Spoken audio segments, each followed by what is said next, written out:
आता एक महत्त्वाची बातमी. मनोज जरांगेंनी 29 ऑगस्ट पासून पुन्हा एकदा आंदोलनाचा इशारा दिलाय. मात्र अगदी त्याच वेळी मराठा आरक्षण आणि कुणबी नोंदींबाबत एक धक्कादायक माहिती NDTV मराठीच्या हाती लागली आहे. जरांगेंच्या आंदोलनातून मिळालेले कुणबी प्रमाणपत्र धोक्यात आलेलं आहे. कारण मराठवाड्यात एकामागून एक लोकप्रतिनिधींचे कुणबी प्रमाणपत्र पडताळणी समित्यांकडून अवैध ठरवली जात आहेत. मराठवाड्यातील आतापर्यंत 4 लोकप्रतिनिधींची मराठी कुणबी नोंदीनुसार मिळालेले प्रमाणपत्र अवैध ठरलेत आणि त्याचमुळे मोठा कायदेशीर पेच आता निर्माण झालाय. मनोज जरांगेंच्या आंदोलनामुळे मिळालेलं हे आरक्षण अखेर कायद्याच्या आणि न्यायालयाच्या चाचणीत टिकणार आहे का, असा सवाल आता विचारला जातोय. तर इकडे ओबीसी नेते लक्ष्मण हाके यांनी एक मोठा दावा केलाय. 4 लाख रुपये देऊन बनावट ओबीसी प्रमाणपत्र वाटप केलं जात आहे. तर 90% कुणबी मराठा नोंदी रद्द होतील आणि त्यासाठी आम्ही प्रयत्न करू, असा थेट इशारा लक्ष्मण हाकेंनी दिला. तर लक्ष्मण हाकेंसारख्यांना आम्ही मोजतही नाही, असा टोला मनोज जरांगेंनी लगावला.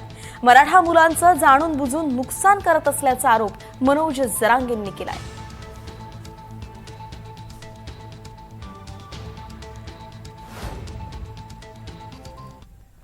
जे मंडल आयोगानं ज्यांना ओबीसी म्हणून डिक्लेअर केलेलं आहे ती माणसं कोर्टात गेलेली आहेत आणि त्यातले 90% केसेस ह्या ओबीसींच्या बाजूने लागतील. 90% बोगस प्रमाणपत्र रद्द होतील आणि तिथं निवडणुका लागतील.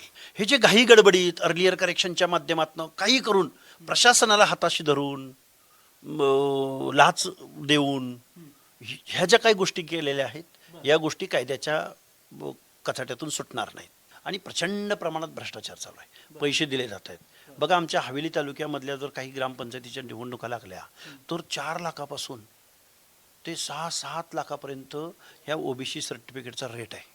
त्यांच्यावर रेड पण झालेले आहेत. करोडो रुपये ओबीसी सर्टिफिकेट महाराष्ट्रात आता विकले जात आहेत. पुणे किती रेट आहे? अहो, 4 लाखापासून 6-7 लाखापर्यंत पुण्याच्या आउटस्कर्टच्या ज्या ग्रामपंचायती आहेत त्यांची उलाढाल मोठी आहे.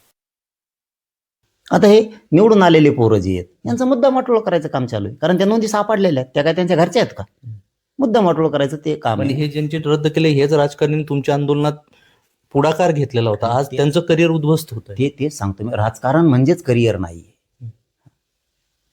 पण मी तेच सांगितलं की त्या नोंदी त्यांच्या नाही आहेत, तर त्या सरकारनं शोधलेल्या. त्यामुळे तुम्ही जाणून बुजून वाटोळ करायला लागलात. यावर आता लक्ष्मण हाके असं म्हणतायत की हे जे सर्टिफिकेट मिळाले सगळे हे 90% रद्द होणार आहे आणि हे जे निवडणुकीत लढले यांच्या विरोधात आम्ही स्वतः या सगळ्यात पुढाकार घेऊन कोर्टात जाऊन हे सगळे रद्द करायला लावणार आहे. हे टिकणारं नाहीये आणि आम्ही हे सगळे 90% सगळे रद्द करणार लावणार. ते कोणी त्याला नाही मोजित आम्ही तेवढं काय वाकडं होत नाही कोणाचे. आपला पुढचं घे.